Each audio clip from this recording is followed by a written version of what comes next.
नमस्कार, मैं हूं वंदना पांडे और आप देख रहे हैं के न्यूज और बात करेंगे मुद्दे की बात।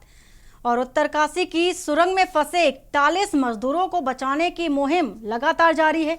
इसके साथ ही साथ रेस्क्यू ऑपरेशन का आज 16वां दिन बताया जा रहा है।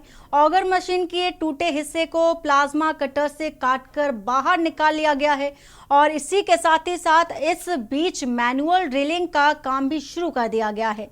दूसरी तरफ खबर है कि अब तक करीब 20 मीटर से ज़्यादा वर्टिकल ड्रिलिंग पूरी कर ली गई है, लेकिन अधिकारियों के मुताबिक इस काम में करीब 4 दिन लग सकते हैं।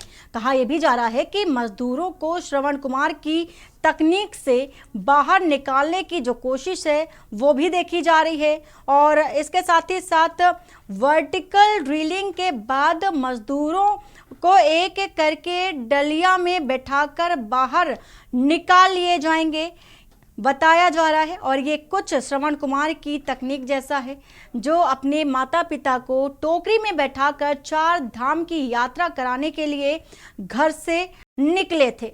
तो पूरी जानकारी आपको दे रहे हैं। इसके साथ ही साथ जो नई तकनीक है उसके बारे में भी आपको बता रहे हैं। लगातार जो कार्य है, रेस्क्यू ऑपरेशन है, वो किया जा रहा है, लेकिन तमाम तरह के जो सवाल हैं वो भी उठाए जा रहे हैं। जो दर्शक हैं, जो आम लोग हैं, वो कई तरह के सवाल उठा रहे हैं। फिलहाल मैनुअल ड्रिलिंग का काम शुरू हो गया है और श्रवण कुमार की जो तकनीक है उसका सहारा लिया जाएगा, लेकिन सवाल जो दर्शक हैं, आम लोग हैं, वो क्या उठा रहे हैं वो भी आपको बता देते हैं। उनका कहना है कि अगर इतने रेस्क्यू प्लान किए जा रहे हैं, ऑपरेशन चलाया जा रहा है, तो चूक कहाँ रह जा रही है जो अब तक रेस्क्यू ऑपरेशन से मजदूरों को बाहर नहीं निकाला जा सका है। और इसके साथ ही साथ उनका सवाल ये भी है कि वर्टिकल ड्रिलिंग पहले शुरू क्यों नहीं की गई थी। अगर ये पता था वर्टिकल ड्रिलिंग से मजदूरों को बाहर निकाल लिया जाएगा तो पहले शुरू क्यों नहीं की गई।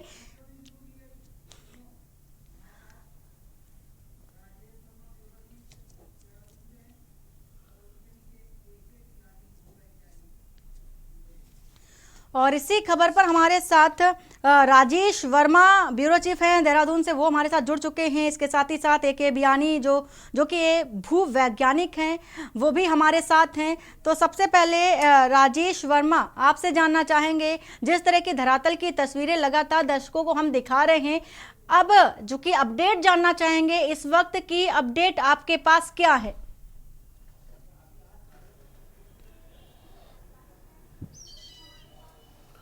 बिल्कुल वंदना, देखिए मैं बता दूं कि लगातार जिस तरीके से देखा जा रहा है कि दीपावली की सुबह से लेकिन सुबह मतलब कि 12 तारीख से लेकर अब तक जो है 16 दिन जो है श्रमिकों को हो चुके हैं और 41 जिंदगियां जो है लगातार उस टनल के अंदर, सिलकारा टनल के अंदर जो है ज़िंदगी और मौत की जो दुआएं हैं वो इस समय चैलेंज जो है उनके सामने बना हुआ है। देखिए प्रयास युद्ध स्तर पर लगातार किए जा रहे हैं। तमाम जो भूविज्ञानिक बाहर से आए हुए हैं या फिर जो भी टेक्निकल है उन लोगों की मदद ली जा रही है और हर बार देखा जा रहा है कि देखिए बड़ा प्रयास किया गया। अभी तक जो टनल में जो 57 मीटर तक का गैप था उन श्रमिकों तक पहुंचने का, उसमें लगभग 47 से 46 मीटर जो है सफलता मिली है। लेकिन कहीं ना कहीं जिस तरीके से हमने देखा है कि ऑर्गन मशीन द्वारा जो ड्रिल की जा रही थी, कल परसों जो किया जा रहा था, उससे लेकर उसमें गड़बड़ी आ गई थी और मशीनी जो है वो ख़राब हो गई थी। उसमें जो ऑर्गन मशीन द्वारा जो ब्लेड्स हैं जो टनल में ड्रिल करते हैं वो जो है वो टूट गए थे और उसकी वजह से जो है एक जो इलेक्ट्रिक जो कटर है वो हैदराबाद से बुलाया गया, मंगाया गया और उसके बाद जो है मलबे का काम आज सुबह जो है वो ड्रिल मशीन की जो उपकरण उसके अंदर फंस गए थे ऑर्गन मशीन के, उनको जो है वो निकाल लिया गया है। अब देखिए प्लान बी है। प्लान बी का मतलब कि ऑर्गन मशीन से पहले ये लगाया जा रहा था कि लगातार उसी से ड्रिल की जाएगी और 57 मीटर्स के बाद जो है श्रमिकों के मिलने की या उनके साथ कनेक्टिविटी होने की संभावना थी। अब जो है दूरी जो है वो ज़्यादा नहीं है, 9 मीटर की दूरी है और 9 मीटर की दूरी में अब जो है मैनुअली तरीके से काम किया जाएगा। सेना के लोग वहां पर पहुंच गए हैं। जो सेना की स्पेशल टीम है वो छेनी, हथौड़ा, इस तरीके के उपकरणों से जो है 1 बाय 1 करके उस ड्रिल, उस मशीन के उस पाइप के अंदर जा करके मैनुअली तरीके से मलबे को निकालेगी। जो भी उसके बीच में रुकावट आ रही थी, अभी तक हमने देखा है कि वरना कि कभी कटर जो सरिये जो है वो पाइप के आगे आ रहे थे, स्टील पाइप जो है वो उसके आगे आ रहे थे, बड़े बोल्डर यानी कि बड़े पत्थर जो है उसके आगे आ रहे थे। अब उसको काटने का काम जो है किया जाएगा, लेकिन अब मैनुअली तरीके से काम होगा। पहले अभी तक जो है ऑर्गन मशीन द्वारा किया जा रहा था, लेकिन अब ऑर्गन मशीन की जो ड्रिलिंग होती है वो खराब हो चुकी है। लेकिन एक प्लस पॉइंट उसमें यह है कि ऑर्गन मशीन से जो पाइप धकेलने का काम होता है वो उसके लिए मशीन सक्षम रूप से जो है वो काम कर रही है। इसके साथ देखिए प्लान सी भी एक लगातार किया जा रहा है। जो टनल के ऊपरी छोर है वहाँ से वर्टिकल ड्रिल मशीन जो है वो पहुँच गई थी 2 दिन पहले, और उसको जो है उसके द्वारा जो है लगातार ड्रिलिंग करने का काम जो है वो किया जा रहा है। देखिए उसकी डेप्थ भी जो है 86 मीटर्स है ऊपरी छोर से, अगर वो मजदूरों तक कनेक्ट होती है तो, लेकिन उसमें भी 20 मीटर के लगभग जो है अभी तक ड्रिलिंग कर ली गई है। अब देखिए मौसम का एक अपडेट जिस तरीके से आ रहा है कि ऊपरी छोर पे यानी कि मैदान पर्वतीय क्षेत्रों पे जो है 3500 मीटर से ज़्यादा की ऊंचाई वाले जो क्षेत्र हैं वहाँ पर बर्फबारी की संभावना जताई जा रही है। और अभी भी अगर हम सिलकारा टनल की बात करें तो लगभग 7 डिग्री सेल्सियस का जो तापमान है वो यहाँ पर मापा जा रहा है। इसके साथ साथ राजधानी सहित तमाम जो क्षेत्र हैं वहाँ पर आज सुबह धूप की भी किरण जो है वो सूरज की किरण जो है वो भी नहीं पहुँची। अब इससे अंदाज़ा लगा सकते हैं कि 2 से 3 दिन जिस तरीके से मौसम विभाग का अलर्ट है तो कहीं ना कहीं जो राहत एंड बचाव कार्य का जो काम युद्ध स्तर पर सिलकारा टनल उत्तरकाशी में चल रहा है तो उसमें एक कहीं ना कहीं बड़ी रुकावट जो है, ये बाधा जो है वो उत्पन्न कर सकता है। देखिए जो टनल के बीच में जो काम कर रहे हैं श्रमिक, लगातार रेस्क्यू टीमें जो काम कर रही है उनके लिए इस मौसम से खासा फर्क नहीं पड़ेगा, लेकिन जो ऊपरी छोर पर वर्टिकल ड्रिलिंग हो रही है उससे उस पर जरूर प्रभाव पड़ेगा। अगर बारिश और बर्फबारी होती है तो कहीं ना कहीं एक रिस्क होगा, और रिस्क इस समय लेना बेहद ही मुश्किल होगा क्योंकि बहुत नज़दीकी ये मामला है। और इसके साथ देखिए रिस्क लेते हुए ना लिया जाए, इसलिए कोई भी अगर कोई बाधा आती है या कोई भी भगवान न करे कि किसी तरीके की स्थिति ऐसी हो जाती है कि टनल से जो दूरी पास उन श्रमिकों तक पहुंच रही है कहीं ना कहीं वो दूर हो जाए, तो इसलिए 10 दिन का जो फूड्स है, 10 दिन का जो खाना है उस टनल के द्वारा ऑलरेडी उन लोगों को कल भेज दिया गया है। अगर कोई बाधा आती है या और लंबा समय इस युद्ध स्तर पे जो चल रहा है टनल का काम उसमें अगर आता है तो कहीं ना कहीं जो उनके लिए फूड से संबंधित जो चीज़ें हैं, फल फ्रूट और तमाम जो ड्राई फ्रूट्स वगैरह हैं वो उनके पास ऑलरेडी पहुंचा दिया गया है। फिलहाल उन जितने भी 41 श्रमिक हैं वो स्वस्थ हैं, कोई किसी तरीके की दिक्कत नहीं है। उनका मनोबल जो है बाहर से जो अधिकारी हैं चाहे मुख्यमंत्री हैं वो लगातार उनका बढ़ाने का काम कर रहे हैं कि सब कुछ सही है, जल्द ही उनको निकाल लिया जाएगा। 2 से 3 दिन और अभी इस कार्य में लग सकते हैं अगर सब कुछ सामान्य रहा तो। वंदना जी। राजेश से एक सवाल यहाँ पर ये उठता है क्योंकि आपने बताया कि प्लान ए और बी के साथ ही साथ प्लान सी भी तैयार कर लिया गया है। 16 दिन हो गए हैं, 16 दिन में अभी तक हम उस मुकाम पर नहीं पहुँच पाए हैं, उतनी सफलता नहीं मिल पाई है। तो क्या लगता है कि वो जो प्लान सी है वो कितना कामयाब होगा? क्योंकि लगातार अब एक और रणनीति तैयार की गई है, श्रवण कुमार की पद्धति पर भी निकालने की जो तैयारी है मजदूरों को वो भी देखी जा रही है।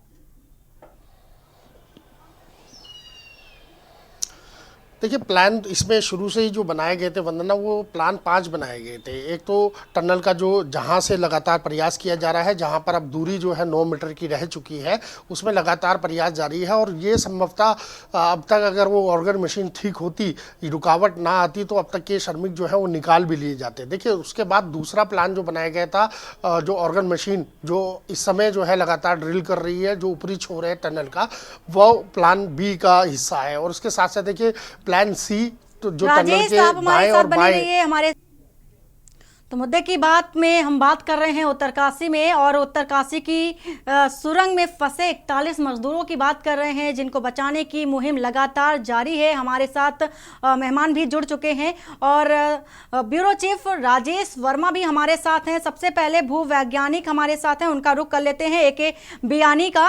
सर सबसे पहले तो आपका स्वागत है के न्यूज़ में बहुत बहुत, और ये जानना चाहेंगे कि जिस तरह से लगातार आधुनिक तकनीक का प्रयोग जो है वो लगातार किया जा रहा है, लेकिन बात अगर मुकाम की करें, सफलता की करें, वो हमें अभी तक नहीं मिल पाई है। क्या कारण है, इस पर आप मानते हैं? 2 कारण हो सकते हैं। एक कारण तो यह है कि हम ग्राउंड सिचुएशन का सही असेसमेंट नहीं कर पाए।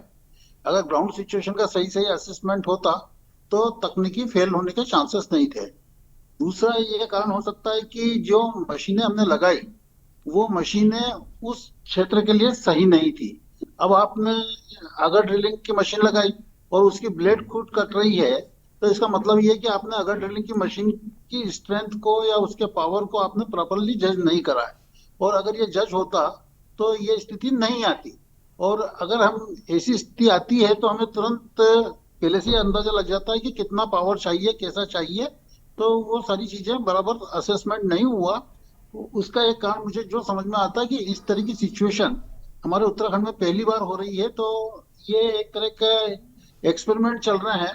अब सवाल ये कि वर्टिकल ड्रिलिंग का, तो वर्टिकल ड्रिलिंग आप ही के चैनल के माध्यम से मैंने 18 दिसंबर को बोला था, 18 नवंबर को बोला था कि ये एक ऑप्शन है, इसको हमें यूज करना चाहिए था। अगर हम अभी तक इस ऑप्शन को यूज करते तो निश्चित रूप से हमें सफलता मिलती और वर्टिकल ड्रिलिंग में सफलता मिलेगी। अभी जैसे वर्मा जी ने बताया कि वहां पे पानी आ रहा है या इस तरह की परेशानियां हो रही है, तो पानी आना एक स्वाभाविक प्रक्रिया, उसमें कोई नया कुछ नहीं है। क्योंकि जब जब बरसात होती है तो उसका पानी जमीन के अंदर उतरता है और उसको अगर रास्ता मिलेगा तो निकलेगा ही निकलेगा। आपने होल बनाया है तो उस होल में पानी आएगा। और इसके लिए हमारे पास टेक्नोलॉजी है कि हम उस पानी को रोक सकें। तो पानी कोई बहुत बड़ी समस्या उत्पन्न नहीं करेगा। और जहां तक इसकी बात है वाइब्रेशन की, तो वाइब्रेशन को कंट्रोल करा जा सकता है। और उसमें कोई ऐसी नहीं है कि वाइब्रेशन अनकंट्रोल हो जाएंगे तो वहां पे पत्थर गिरेंगे। जब आप जैसे जैसे नीचे पहुंचेंगे तो वाइब्रेशन का इम्पैक्ट होने लगेगा। अभी आप काफी मतलब कम गहराई में खोद पाए हैं, तो वाइब्रेशन का इम्पैक्ट अभी वहां नहीं हो रहा। तो अभी आप चाहें तो फास्ट ड्रिलिंग कर सकते हैं। पर जैसे अब 70 मीटर या इसके आसपास पहुंचेंगे तब आप ड्रिलिंग की स्पीड को कम कर सकते हैं। तो मैं यही कहूंगा कि हमें टेक्नोलॉजी का प्रॉपर असेसमेंट करें और उसके बाद हम ऑपरेशन शुरू करें। यही मेरा कहना है। बिल्कुल, आपने जिस तरह से कहा वर्टिकल ड्रिलिंग की बात कही और कहा कि इसका सफल परीक्षण किया जा सकता था अगर इसको पहले ही शुरू कर देना चाहिए था। हमारे साथ आर.के. शुक्ला जो कि एक्स चीफ इंजीनियर भी हैं। सर, सबसे पहले तो हम आपसे यही जानना चाहेंगे कि अगर वर्टिकल ड्रिलिंग इतनी महत्वपूर्ण थी तो इसको पहले शुरू क्यों नहीं किया गया, किस बात का इंतजार किया जा रहा था? Actually vertical drilling DBM machine से होती है, उसमें वाइब्रेशन बहुत ज्यादा होता है। और ऐसे सेडिमेंट्री रॉक्स के हिल्स में वाइब्रेशन बहुत ही नुकसानदायक होती है।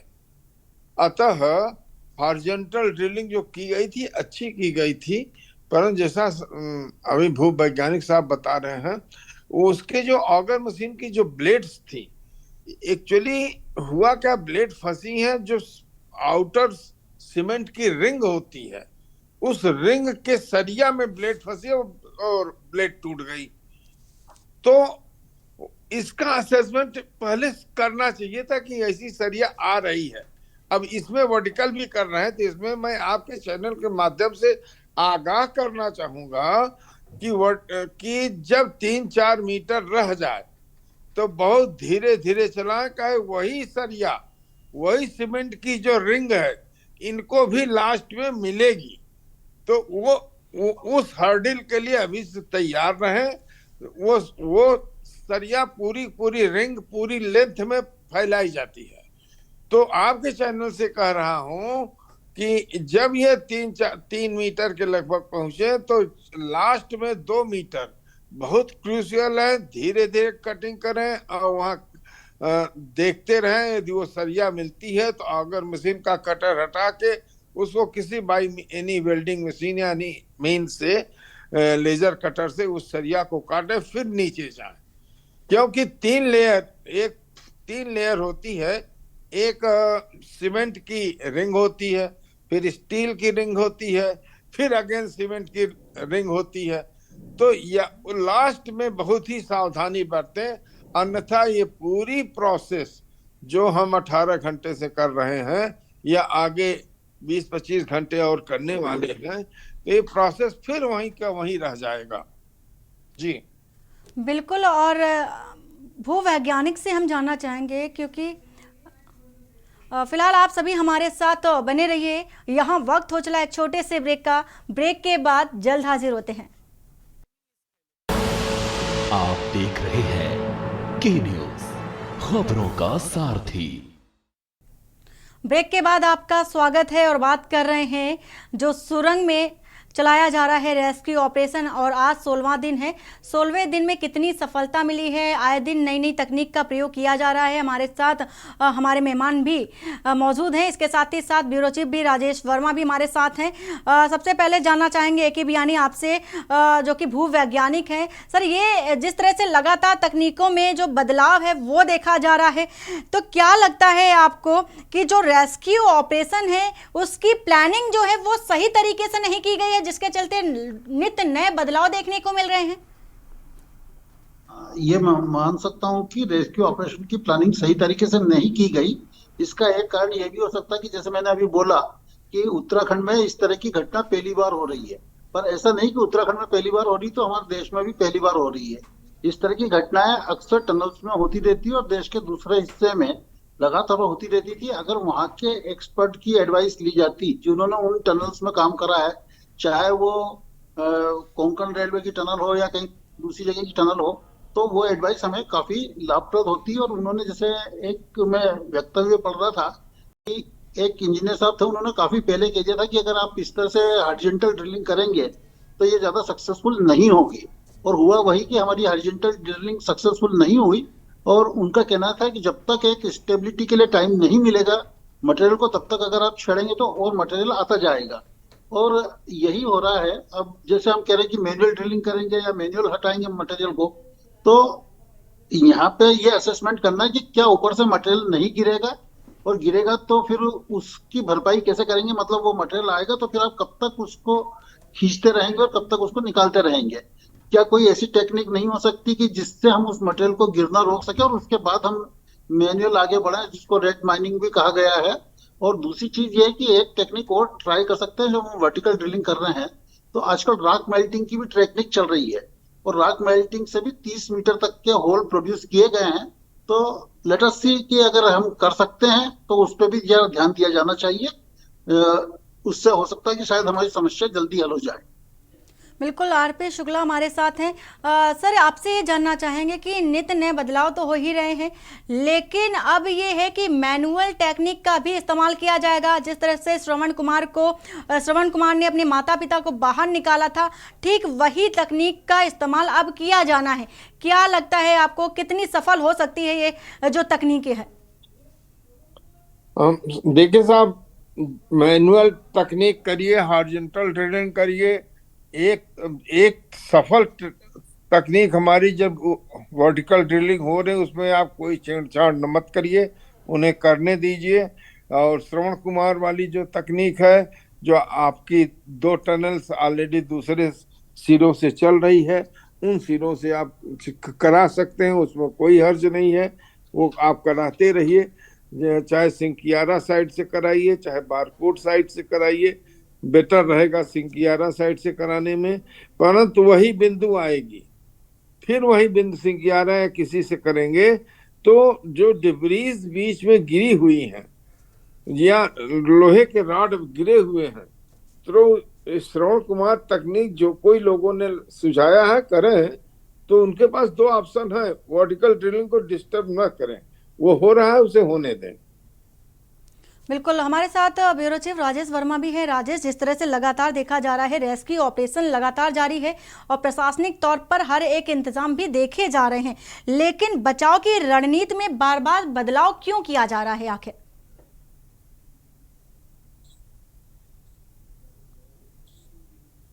वरना जैसी सिचुएशन बनती है, जो राहत एवं बचाव की टीमें हैं वो उसी तरीके से आगे का डिसीजन ले रही है। कोई नहीं चाहता कि ज़्यादा से ज़्यादा समय लगे, लेकिन कहीं ना कहीं जो टनल में मलबा आया है और उसकी वजह से नुकसान भी हुआ है, इसमें कोई दो राय नहीं है। और यही वजह है कि 16 दिन हो चुके हैं। 16 दिन से लगातार युद्ध स्तर पर सिलकारा टनल पर काम चल रहा है। देखिए, अब वर्टिकल जो ड्रिलिंग हो रही है उसका भी उससे भी कहीं ना कहीं एक नुकसान, जिस तरीके से हमारे साइंटिस्ट बता रहे हैं और भूविज्ञानिक जो है वो बता रहे हैं, तो कहीं ना कहीं जो वाइब्रेशन है, वो वाइब्रेशन का भी पल पल का अपडेट जो है वो 1-1 घंटे बाद लिया जा रहा है जो एक्सपर्ट है, ताकि देखिए जो टनल के और छोर हैं कहीं वहाँ पर कोई डैमेज ना हो। ऐसा भी सुनने में आया है कि टनल में जो इस तरीके की एक्टिविटी हो रही है, वाइब्रेशन ज़्यादा हो रहा है, तो दरार जो है उसमें आ रही है। देखिए, रिस्क बढ़ सकता है। इतनी नज़दीक आने के बाद अगर कोई बड़ा नुकसान हो जाएगा तो कहीं ना कहीं 40 जिंदगियों के साथ एक बड़ा खिलवाड़ इसको कह सकते हैं कि हो सकता है। इसीलिए एक एक कदम जो है एक्सपर्ट फूक फूक करके रख रहे हैं। अगर प्लान ए फ्लॉप हो रहा है तो बी पर काम किया जा रहा है, और बी फ्लॉप हो रहा है तो सी पे किया जा रहा है, क्योंकि एक प्लान नहीं है। मैं लगातार आपको कह रहा हूँ कि 5 प्लानिंग के हिसाब से जो टेक्निकल है वो उस तरीके से चल रहे हैं। पहला प्लान जो चल रहा था उसमें ऑर्गन मशीन में रुकावट आई, ऑर्गन मशीन के जो ब्लेड हैं वो टूटे हैं, उसका मलबा जो है वो निकाला गया है आज सुबह। और उसके बाद जो है लगातार ऊपर की साइड जो ऊपरी छोर है वहाँ पर वर्टिकल ड्रिलिंग जो है वो लगातार 24 घंटे से हो रही है। जो उसकी डेप्थ है जो लगभग बताया जा रहा है कि 86 मीटर्स के लगभग वो ड्रिल करेगी, तब जाके कनेक्टिविटी जो है वो 41 मजदूरों के साथ मिल जाएगी। और अब तक की बात करें तो 30 से 32 मीटर जो है वो 24 घंटे में ड्रिल कर चुकी है। और आगे बार बार उसमें पानी जो है वो निकल रहा है, क्योंकि जो ऊपर पहाड़ी क्षेत्र पे है और पहाड़ी क्षेत्रों में जो है जो कासरों के जंगल होते हैं, कास की लकड़ी है, वो पानी ज़्यादा एग्जॉस्ट करती है, वो अपने नीचे जो है पानी दबा के रखती है। और यही वजह है कि देखिए ड्रिलिंग हो रही है तो पानी भी जो है उसके साथ निकल के आ रहा है। और ये परेशानी का एक सबक है। परेशानी जो है वो टेक्निकल जो इंजीनियर्स हैं उन लोगों को हो रही है। इसके साथ साथ जो टनल का जो आगे का हिस्सा था उसको जो पार होना था जो बड़कोट की साइड से, वो उस साइड पे भी जो बचा हुआ डिस्टेंस है उसको भी लगातार जिस दिन ये घटना हुई उसके बाद से लगातार उसको भी क्लियर करने का काम किया जा रहा है, क्योंकि कोई भी मौका जो है वो सरकार नहीं छोड़ना चाहती। अगर प्लान ए खराब हो रहा है तो बी पे काम करेंगे, बी खराब हो रहा है तो सी पे काम करेंगे। तो तमाम ऐसे 4-5 प्लान हैं जो है खबर ये भी आ रही है कि प्रधानमंत्री मोदी के जो मुख्य सलाहकार हैं वो भी टनल के पास पहुंचे हैं, वो भी जायजा लेते नजर आ रहे हैं। क्या अपडेट है आपके पास?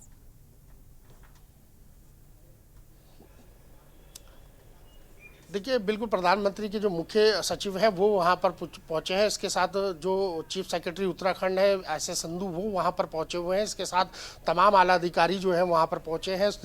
आज सुबह ही ये पूरी टीम जो है दिल्ली से एक डेलीगेशन आया है। दोबारा एक बार जो है मंथन किया जा रहा है। जो टेक्निकल लोग हैं, जो साइंटिस्ट हैं वहाँ पर, उन लोगों से एक बार चर्चा की जा रही है आखिरकार और कितना समय लगेगा, क्योंकि पर डे यही हो रहा है कि देर शाम तक खुशखबरी मिल सकती है इस टनल के बाहर से। कुछ देर बाद ये लग रहा है कि देर रात में भी हो सकता है। लेकिन कहीं ना कहीं जिस तरीके की अड़चने आ रही है वंदना, तो ये काम जो है लगातार बिल्कुल राजेश, लेकिन एक सवाल पूछना बनता है। हमारे साथ भू वैज्ञानिक हैं, उनसे जानना चाहेंगे कि सर जिस तरह से मौसम विभाग ने अलर्ट जारी कर दिया है, ओलावृष्टि और भारी बारिश की संभावना जताई है, तो क्या लगता है कि इसका कितना प्रभाव रेस्क्यू ऑपरेशन के दौरान पड़ सकता है? देखिए, जहां तक टनल के अंदर जो काम हो रहा है उस पे तो बाहरी मौसम का कोई प्रभाव नहीं पड़ेगा, और जो टनल के बाहर काम हो रहा है वर्टिकल ड्रिलिंग का, उस पे प्रभाव पड़ सकता है। पर जब बारिश होगी उसके पहले ही अगर हम उस एरिया को कवर कर दें, आजकल कवर करना कोई बहुत मुश्किल काम नहीं है। आप आसानी से पॉलीथीन लेयर या कोई इस तरह के इम्परवियस मटेरियल की लेयर ऊपर कैनोपी खड़ी कर दें, तो मुझे नहीं लगता कि आपका जो ड्रिलिंग का कार्य वो प्रभावित होगा। ड्रिलिंग अपनी चलती रहेगी, और मौसम जब एक बार खराब होता तो 3-4 दिन के लिए इकट्ठा होता है, तो उससे कोई अंतर नहीं पड़ेगा, ऐसा मेरा मानना है, अगर पहले से हम प्रिकॉशन ले ले तो। बिल्कुल, आप सभी मेहमानों का बहुत बहुत धन्यवाद, बहुत बहुत शुक्रिया। राजेश वर्मा, आपका भी बहुत बहुत शुक्रिया। खबर इस वक्त की आपको बता रहे हैं। मुद्दे की बात में हमने बात की कि आज 16वां दिन है और किस तरह से रेस्क्यू ऑपरेशन जो चलाया जा रहा है, 41 मजदूर जो टनल के अंदर बंद हैं उनको किस तरह से बाहर निकाला जा रहा है। सभी तकनीक का जो इस्तेमाल है वो लगातार देखा जा रहा है। अब श्रवण कुमार की पद्धति, उनकी रणनीति पर और मैनुअल ड्रिलिंग देखी जाएगी। टनल के दौरान देखा जाएगा कि किस तरह से श्रवण कुमार की रणनीति के तहत मजदूरों को बाहर निकाला जाएगा। फिलहाल मुद्दे की बात में इतना ही। बाकी की खबरों के लिए बने रहिए आप के न्यूज के साथ। नमस्कार।